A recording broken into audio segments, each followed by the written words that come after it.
Today, the Below Average Joe's MMA show present the weekend preview. And we got a double header for you. First, Bellator 290, CBS, Paramount Plus. It is going to be perhaps one of the biggest events that Bellator's ever had, and you probably haven't even heard about it. Second, we're talking about anything and everything from UFC Vegas. Insert number here. It was too good to miss. The headlining spot early in 2023. Derrick Lewis versus Serghei Spivac. That's sure to put butts in the seats.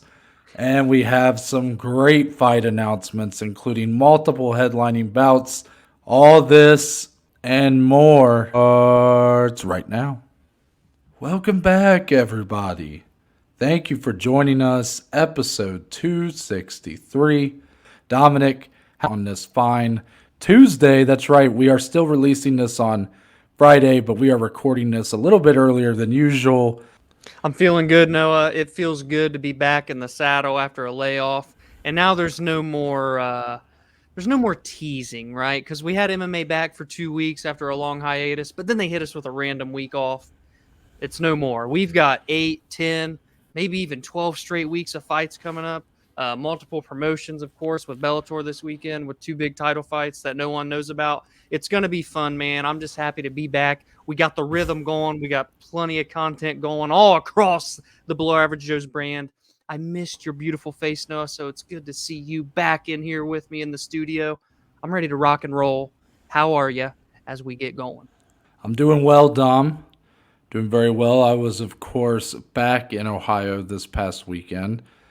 Visited some friends. Went to my mama's house to watch the Cincinnati Bengals play the Kansas City Chiefs. The result did not function as a human being for a solid 24 hours. But we slept it off. We're here. We're back in the saddle for a great UFC event, Dom, that is headed by Derrick Lewis versus Serghei Spivac from the Apex. This fight was supposed to headline one of your cards to sort of wrap up 2022, as I was saying earlier. But as we know, Dominic, unfortunately, I think Derrick Lewis had to pull out with an injury. So here we are. The fight's been rebooked. They made it a main event again. Tell me, Dom, are the UFC officials insane for making this a main event again, or as you've had a lot of time to simmer on it because the second time it's been booked in this spot, has it grown on you at all? The potential for this fight, 2 heavyweights, one guy who's challenged for a title previously, Spivac, the polar bear, who is looking to really cement himself as a top 10 heavyweight. Is the intrigue there for you, Dom? Oh, Noah, I don't feel much more excited for it now as I did in 2022, but here we are. I'll tell you right now, I sure hope we don't lose this main event this time because it's going to be even worse if that's the case. So knock on wood there. But I don't know, man. It's just, I don't even have a problem with the fight, like number 7, number 12, 2 guys at different points of their careers, yada, yada, yada. It just doesn't need to be a headliner. I don't believe it needs that spotlight. Not that it's getting much spotlight. I mean, it's like a 1 a.m. Eastern time start for the main card. So these guys will not even be fighting until like 3:30 a.m. Eastern time at the earliest, which is mind-boggling stuff. For, the United Kingdom, European folks, they're kind of making fun of us this week, and rightfully so, I understand. But I don't know, man. It's cool, right? I mean, fights are back at the end of the day, but it's just kind of whatever. And I don't feel much different in terms of an outcome. If anything, I feel more strongly on the Spivac side now than I was in 2022 because Lewis had that injury. We still don't really know all the specifics about what it was. Spivac's just had more time to prepare. I've seen pictures and videos of Derrick Lewis. Looks to be a little bit leaner than usual, but he's kind of said that for a long time, and then fight week will come and he kind of looks the same. He has shown a bit of a chip on his shoulder recently. He's kind of upset. Some people are kind of he's upset that people are writing him off at this point in his career, not taking him serious anymore. So for all I know, Derrick Lewis could come out here, look the best he's ever looked in his life and try to get back to another title fight. I'm just a little pessimistic at that, Noah. Curious to hear what you think. And because he does seem to have a bit of a chip on his shoulder, he doesn't seem to appreciate that people are overlooking him and sort of writing him off. But I would also argue, Dom, that I feel like Derrick Lewis has sort of played up that side of himself as a fighter. Every fight he goes in acting like he never really trains that hard. He doesn't really know what he's doing. I feel like in a way he's sort of brought that on himself as a means to let guards down and surprise them with how good he actually is. It's working for Derrick Lewis because he looks like he's in great shape. He looks like he's really taken at least the cardio side of his training very serious and getting prepared for this fight, which I think is good because we know that Serghei Spivac is going to have a cardio advantage. He's a better wrestler. That's really his game plan here. Wrestling, grounding, dragging you into those later rounds. Derrick Lewis doesn't quite have that kind of stamina, but if he can at least make himself still as explosive and powerful in round 2 and 3 as he is in round 1, then you have something there. Because that one of the key traits of Derrick Lewis's success is not just the power in his hands, but it's the timing of his punches as well.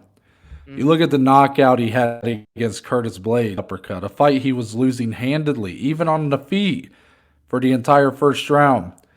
But as soon as Curtis Blades looked to drop levels and take him down, Derrick Lewis perfectly timed uppercut, and that mixed with second to none power put him to sleep. Spivac does not even have the chin that some of those guys have, that Derrick Lewis has put away easily.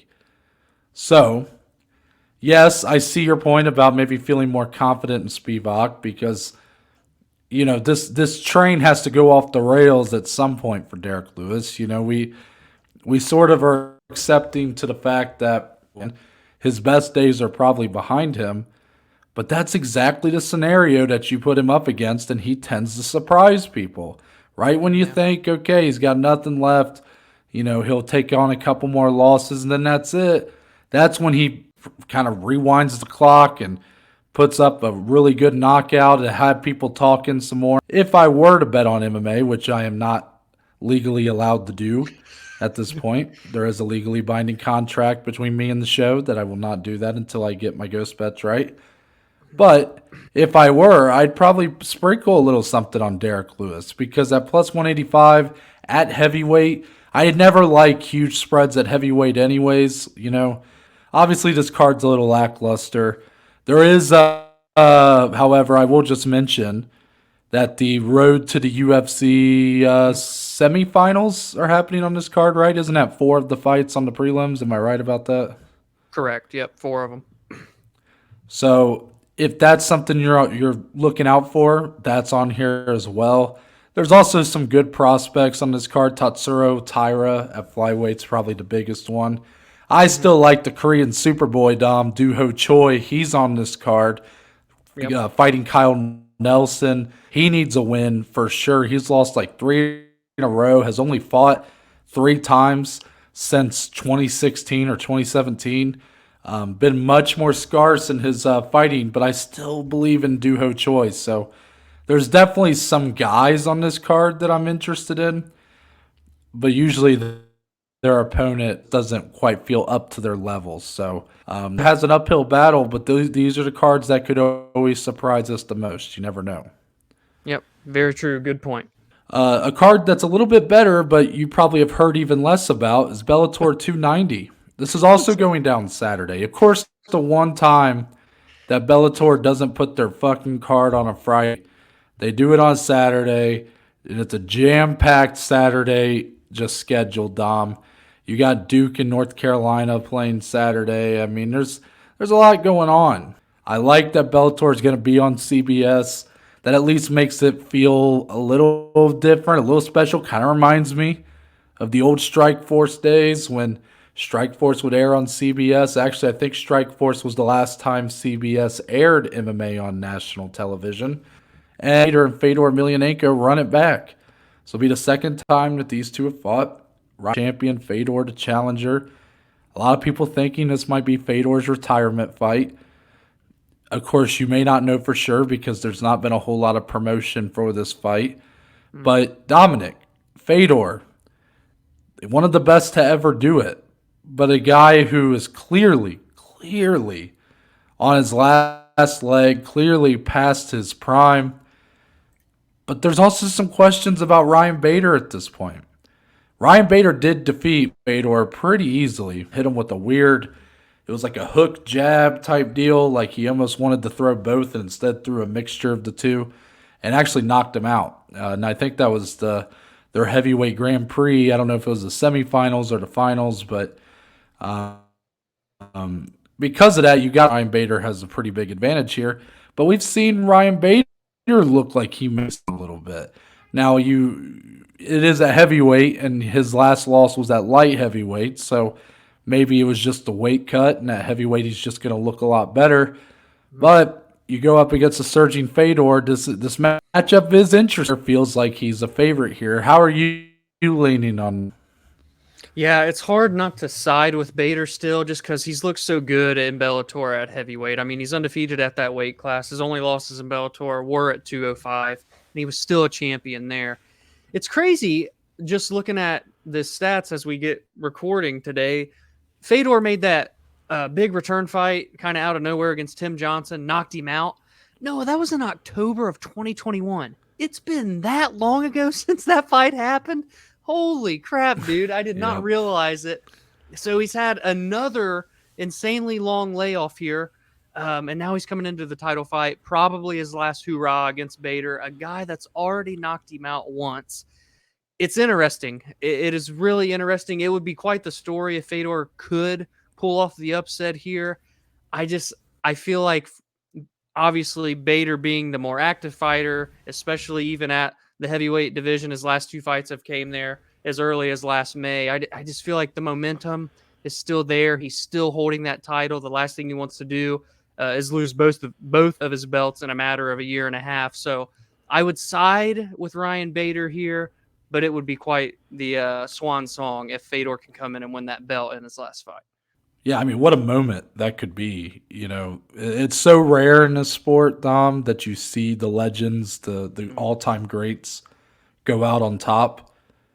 And I almost feel like if Fedor did win this fight, that would like convince him to stick around, and we'd still end up at the same place later. But just hear me out here. That exactly is why I don't think Fedor is going to win this fight, Dom. How many examples, if you look through the history, where that's happened, where a guy who's on his way out is within the last month, Glover Teixeira against Jamal Hill. Glover had been fighting like some of the best he's ever looked, and then thoroughly beaten by Jamal Hill for 5 rounds in a retirement fight. Has an okay first round, then boom, gets knocked out by a guy that was his first win in the UFC against the former light heavyweight champion, Shogun Rua. Really outside of like GSP and Khabib, that's it. Those are the two that have had the, go out on top ending. And like for Khabib, it was well before you felt like he had done everything and felt like he was really past his prime or anything, or like really maximized his prime years. And GSP, you could sort of say the same. There was a big layoff in there before he kind of came back and won that second title against Michael Bisping. So because of that, Dom, that more than anything, in MMA, these guys who don't know what, their whole life, they've had the fight. They've had the fight to get opportunities. Then they've had to go in and win those opportunities. It's hard to get out. I get it. You see it in other sports, but it's in a combat sport because you're really putting your body on the line, your mind on the line, and your life on the line in some ways. And, for something in human nature, when your body starts to fail after you hit a certain age, there is a peak. He's already been beaten pretty easily by Bader. I just don't see, like, when I pictured his fight, I don't see that pearly gate ending where Fedor gets carried out on top with the title. It's a great way to go out. I kind of hope it happens, but unfortunately, that's not the sport we're in, Dom. Any other thoughts on this fight? Just quickly, as I was thinking of more stats as you were going, and you made great points. Also, I do love that this is on CBS. Another just huge opportunity for Fedor to go out big with a lot of eyeballs on him. At least I hope so in terms of eyeballs watching this event. Like you did quickly mention with Bader kind of clipping him, and it happened. It was 35 seconds and it was over. We didn't get to really even see him feel each other out. Bader's been going the distance a lot lately, so we've seen him rack up octagon time or cage time, not really going for the finish, or if he is, just not being able to get rid of his opponents. But for Fedor, he's had 6 straight fights in the first round. 4 of them were in under 2 minutes. So it's like, are we going to see another long, drawn-out Bader fight, which I would lean toward him? Do we see another really fast fight? And it's still kind of hard to not favor Bader when he's already done it once to Fedor. So it is just an interesting fight, guys. It's a fun title fight. On to the next title fight. Yeah, a lot of star power. So that's something that this next fight lacks, even though I think it's a great fight on paper. And that's Johnny Eblen, who is your middleweight champion, I believe. I almost said welterweight. Hopefully, after he's middleweight champion. He is making the first defense of his against Anatoly Tokov. Tokov undefeated in Bellator, Dom. But dare I say, this is one of the best fights Bellator could put on right now. 2 guys that are just really hitting their stride, hitting their peak. Johnny Eblen, the way he beat Gegard Mousasi, very impressive. I didn't see that coming at all. And he's only going to get better. His wrestling's already phenomenal. As long as he keeps building the rest of that game, he's going to be a motherfucker to take that belt off of. But Anatoly Tokov can finish you anywhere and everywhere and has done it time and time again. He knockouts to his name, 7 submissions. That's a lot of finishes in a career, Dom.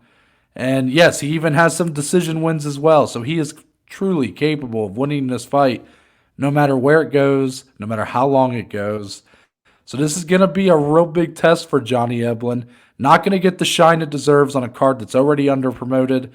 But damn it, this is the fight of the weekend as far as I'm concerned. What say you, Dom? That's beautiful, Noah, because you hit the nail on the head. It is the fight of the weekend. It's the biggest fight of the card and both cards. It's a great fight. It's one that is severely underrated, which is so unfortunate. We have a guy that in Tokov who's getting his first title opportunity, is undefeated in Bellator, like Noah said, and your champion is undefeated in his entire professional career, just coming off beating Gegard Mousasi, who looked so damn good as the middleweight champion. I don't think that win gets enough credit. I know it was a decision and it wasn't like the most exciting thing, but he dominated Mousasi for 25 minutes after dominating John Salter just a couple months prior to earn that title opportunity. So Eblen is a very underrated talent, very well-rounded skill set. Tokov is a dangerous finisher, and Noah even said that he can win decisions too. So really, anywhere that this fight can go, I don't even know if I can favor one guy over the other in certain instances, and that's when you know you have a really good fight. And then on top of that, you add it as a 5-round title fight. Come on, guys. I know it's going to get slept on, but these guys deserve some credit here, Noah. Yeah, and that's interesting. You were talking about Johnny Eblen's skill set. I think the question is, as he continues developing, he's at a good camp. He's obviously a champion. That's going to open up more doors for him. Younger guy, can he continue to build on that skill set to make it more fleshed out, well-rounded? Because Tokov is able to snuff out those takedowns and stuff them for the majority of that fight. Johnny Eblen's in real trouble, real danger there, because I don't think he has any answer for what Tokov can do on the feet. And even if he were to just get desperate with the takedown attempts, Tokov is definitely capable of locking on a submission as well. So in a way, Johnny Eblen at minus 180, I don't hate the value at Tokov at plus 150, but I do have a belief that Johnny Eblen will get it done. Even with the X's and O's sort of pointing a different direction, in my opinion, I'm going to go with the guy who I think has the clearest skill, the biggest skill among the two. Even if the rest comparison, I think that wrestling could end up winning him this fight, and I think it will win him this fight. Yeah, see if he can use that superb skill set to grind it out like we've seen him do time and time again. Can Tokov survive that and turn the page? That's the story. Yeah, so we have a couple of news stories. It's a slow news week. I mean, yeah, we had some time off because of no event this past weekend, and yes, we're recording early in the week. But Dominic, outside of the fights that we'll get into in a little bit, not been a whole lot going on. So, and obviously this UFC card is pretty weak, so we really don't even have to put much of a shine on. So Dominic, because of that, we're going to talk about Prime. I don't know if it's called Prime Sports Drink. I don't know what it's called.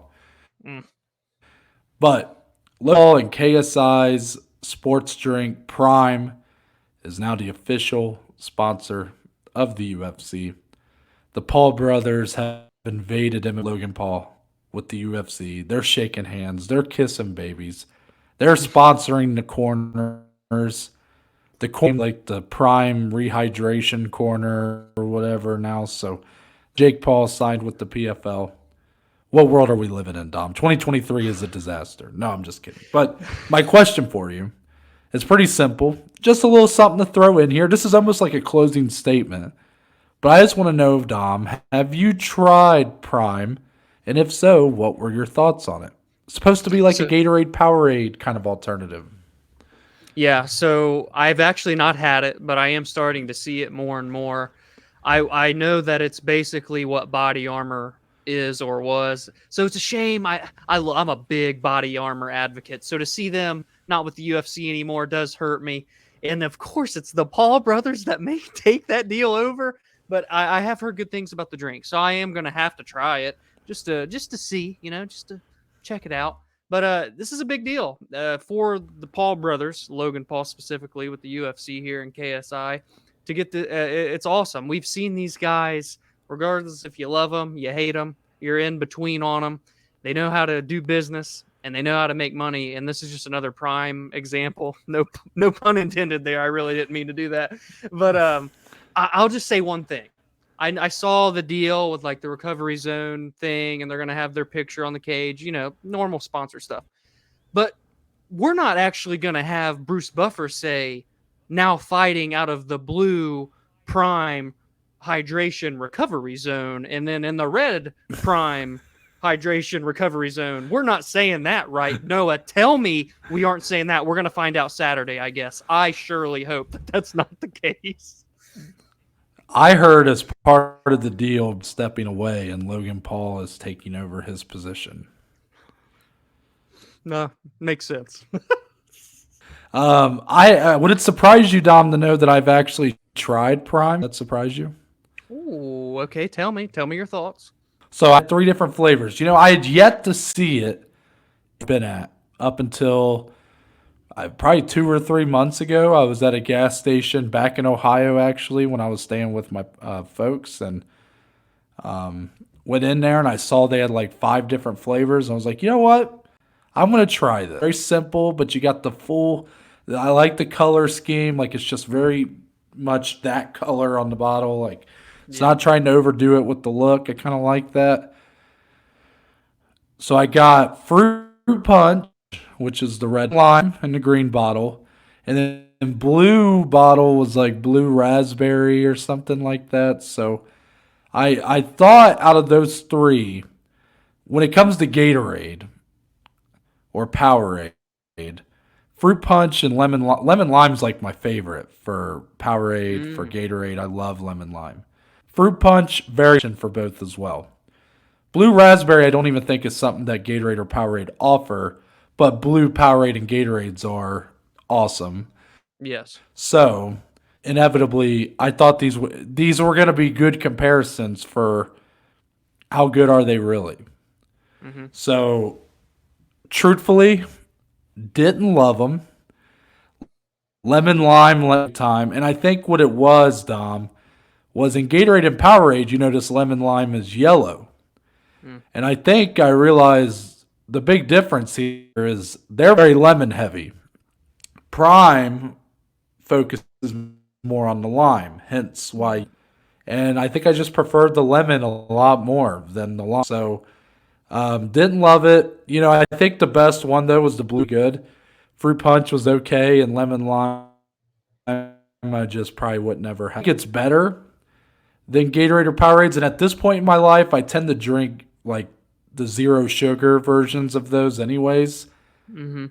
and I still would prefer them. But prior to Gatorade and Powerade, I believe it's a little bit better for you in terms of the sugar content and whatnot. So if you're looking for a healthier alternative, do your own research because I may be just telling you a complete fabrication there. But it may be worth your time. It's a little expensive, but if you're a big Paul brother fan, then there you go. It's not bad. It's not terrible.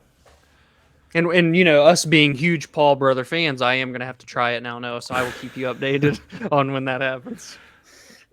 Yeah, please do. But now for the fight announcements, we typically save these for the recaps. But fuck it, this is a short episode anyways. So it's are as follows, Dom. Max Holloway versus Arnold Allen, April 15th, 5-round headliner on a UFC fight night. And then we had 3 for UFC 287, also in April. Anya 2, Gilbert Burns versus Jorge for the BMF title. And Kevin Holland against Santiago Ponzinibbio. So, Dominic, 4 fights, all pretty big in their own right. Where's your mind going? What are your feelings about the matchups here? Yeah, Noah. So I kept this actually headline too, anywhere but the Apex, because I think it's important to note. Of course, Max Holloway, Arnold Allen is a fight night headliner. That needs to be nowhere near the Apex, and I know that's why Noah put that on here originally. But for the other 3 fight announcements, they don't have a venue yet. It's rumored for New York, but in what part, that still remains to be the question. Could it be Brooklyn or could it be MSG? I've heard that those are the 2 discussions, so we will see when that happens. UFC 287 in April. Of these 4 fight announcements, though, it's awesome, right? We're getting the rematch with Izzy and Alex Pereira. That's a huge event. Gilbert Burns and Jorge has been rumored for a while now. We're getting that. Kevin Holland's back already. The dude fights 12 times a year. It's Max Holland and Arnold Allen. It always was Max Holloway and Arnold Allen, Noah. This is an amazing 5-rounder in the 145-pound division, a very important 5-rounder in the 145-pound division. Noah, Max is in one of the most unusual, rare spots that we see, or hardly ever see, I should say, fighters be in the fact that he has fought the current champion 3 times, lost to that champion 3 times. But everybody else in the division, Max Holloway tends to dispose of, and most with relative ease. Arnold Allen has been scratching and clawing his way up to the top of the featherweight division to get the respect that he so rightfully deserves. And now he gets the opportunity to beat one of the best featherweights of all time in Max Holloway, to cement himself as a number 1 contender, of course, following the interim title that we're going to see in February. This is an awesome fight. It is an exciting fight. And boy, oh boy, April 15th, I heard there's some venues here in Ohio or in the Midwest that's open. Max was rumored to maybe be in there last March. Let's try and get him here this in 2023, Noah. That's an amazing fight, so I had to pick that one. I had actually heard a rumor that UFC 287 was being looked at for Miami. I thought maybe it was Gilbert Burns who said that in an interview. That's what he had heard. Don't quote me on that. You might have heard more valid. You seemed pretty confident when you were saying New York. So that, like in a tweet in passing. So don't put too much stock on it, but it would be pretty cool if they went to Miami. Jorge Masvidal back, going up against Gilbert Burns. Gilbert Burns is a massive favorite, and probably rightfully so. But I can't deny that I love that Gilbert Burns is getting this fight. I've been rooting for that guy to get a big fight. We had kind of talked about his place in this division not too long ago. We were sort of pessimistic about what fight he could really get. We almost, I think, described him as being like in no man's land because the UFC and a lot of these fighters didn't want to seem to fight him due to his obscurity, I guess, in comparison to some of the big names in this division. Aaron is a guy who has not lost or lost to Hamza, but has only lost one time since fighting for the title. Has really disposed of pretty easily the likes of Stephen Thompson and others. I thought he was well deserving of a big fight. If anything, Jorge Masvidal is fighting out of his element here. So, Yeah. yes, I understand Masvidal is the big name, but this is a dangerous fight for Masvidal. Respect to him because I do think he's not been taking safe fights recently. He's been less active, but like the Colby Covington fight, I know there was a lot of bad blood, but that wasn't like a fight that was in his best interests in terms of like an easy fight or anything. And this isn't either. So I give him a little bit of credit for that. And I do think that headliner, Dom Pereira, Izzy, Alex Pereira, everything that comes out of that guy's mouth just sends a shiver down my spine. Did you see the video, Dom, where they spliced up, I think it was Pereira in the Izzy fight, and then Izzy in the Gastelum fight, where Izzy was saying, between rounds, they're getting ready to go, and he says, I'm prepared to die. And then Pereira in his native tongue saying, I'm ready to kill. Like, ooh, man. Just Pereira is a bad fucking man. That is terrifying. And I'm just very excited to see those two go at it again because we saw Izzy win the fight the first time around. The second time, it's weird. Pereira getting that knockout blow in round 5, and it was just such a crazy moment. Really looking forward to this. And Dominic, I mean, you tweeted it out on our Below Average Joe's Twitter page, which you can follow at the Bajma. But Dom tweeted out just how, like, about the spring lineup and just how it's on fire. And it is. It's been a terrible first month of 2023 for the UFC, just in terms of a lot of bad publicity. You got slap fighting trying every chance they get to connect themselves with MMA. It's gross.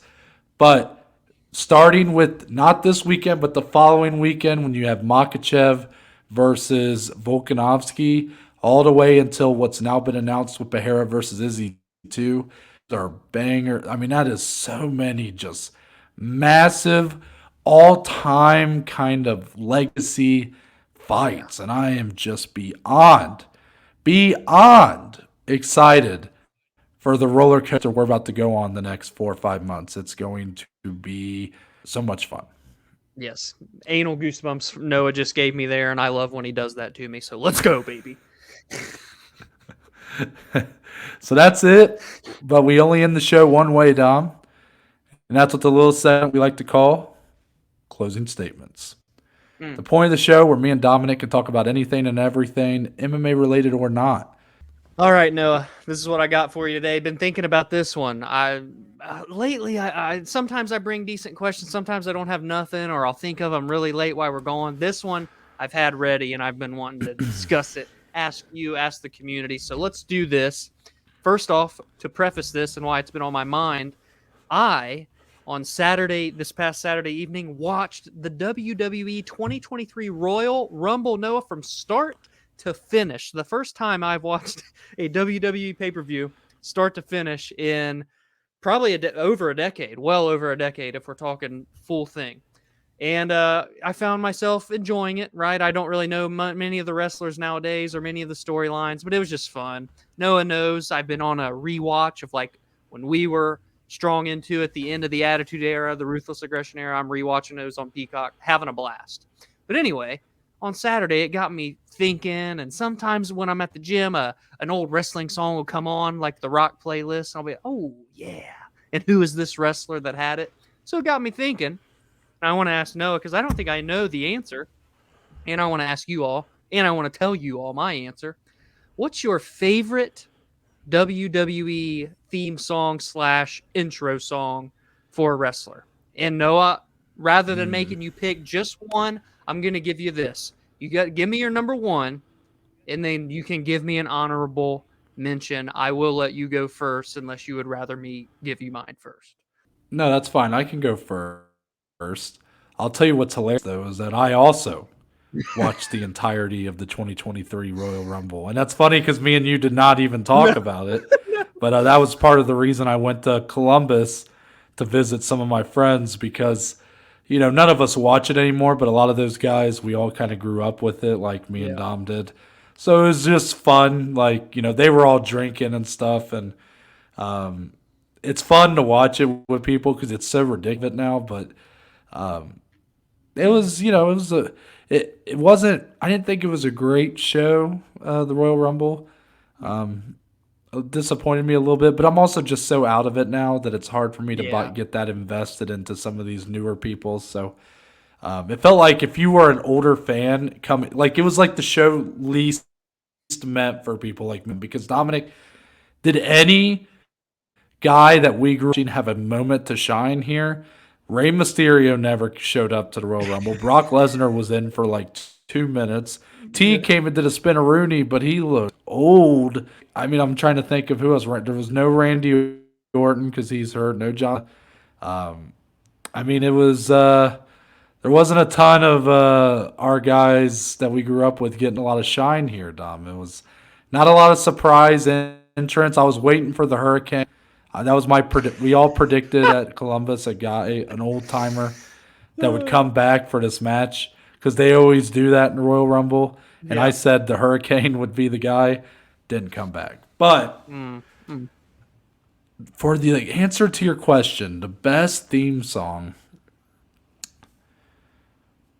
Okay. I think for my honorable mention, I'm going to say Kurt Angle Ooh. because Nice. I that theme song used to get me. He's one of my favorites ever. Yeah. And that theme song had a big reason for that. Even though like the fans took it over and started doing the "You Suck" chants, it sort of added an element to it. Oh But yeah. man, it's so patriotic. It just hits so. And what's funny, Dom, is that Kurt Angle isn't even the first guy in WWE. I bet you didn't know that. There was some guy that was in like 1997 named the Patriot who wore like an American flag mask. That was actually his theme song. And then he get he gets out of the company. Angle comes in like 99 or whatever. He gets that theme song and it just fits him so perfectly. It's epic, it's patriotic, it's everything I am. I'm a patriotic, epic guy. So You are very no, but epic. I love it. I love that the crowd gets so invested in it, involved with the "You Suck" chants. That'll be my honorable mention. But I think in terms of an actual song, there's some that transcend being a wrestling theme song and are just good songs. Try to pick something. I'm not sure if this is like a real song or if this was, a lot of theme songs are made by guys that WWE have hired to write the music and make the music. Hmm. But then there's some that were They were songs before they were being, used. Right. So I'm going to try to give you an answer for a song that was not, but I feel like is so good on its own that you can listen to it anyways. Edge as the rated R superstar, his theme. That's the hammer for me. Mm. On this day, I see clearly. I mean, that's just. I hated Edge at that time. I thought he was a motherfucker. But man, that like was a song that I would constantly listen to on early YouTube back in like 2008, 2009. Yeah. Good times. So that would be my number one. How about you, Dom? No, it's actually funny that you just made that your number one because that was actually going to be my honorable mention. So that song is one of the ones I was talking about that pops up on like my playlist sometimes at the gym by Alter Bridge. I don't know how to necessarily pronounce the name of the song. Metalingus. It's metal, and then Ingus is like the right. So I'm assuming it's Okay. Metalingus, something like that. But that's the name of the song. Alter Bridge. On this day, yeah, it's awesome. But I was gonna add to my honorable mention with Edge and his theme songs because not only was the rated R superstar Edge to this day still uses that song, badass, but before that, and I love how he also has the "You Think You Know Me" that comes on before any of the songs he's had.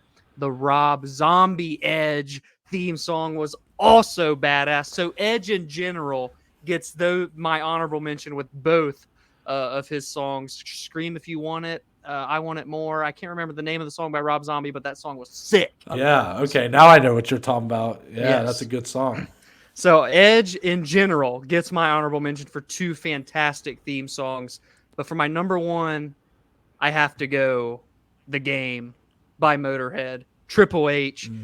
When that fucking music hit and he goes, it's time to play the game. The arena goes dark. The lights are like the purple, green, and blue. Triple H does his little hardcore walk down. Always had the perfect timing with the water spit and the guitar solo. Oh my goodness. That song and that entrance is absolutely iconic. I have to give that one my number 1 spot, Noah. Let me just say, because you did just tell me that that Edge theme song is likely a song before it was a theme, answer then for my number 1. Because I said I wanted it to be something that isn't already made for the purpose of being just a song for you to listen to, but something that was made specifically for a wrestler, and then it sort of transcended it. I never get more goosebumps, and I kind of forgot about this guy when I was thinking of answers, or else he probably would have been my honorable mention at first. Brock Lesnar's theme song, Here Comes the Pain, is all I think of every time. I remember Sick. Taz and Michael Cole when Brock Lesnar was on SmackDown.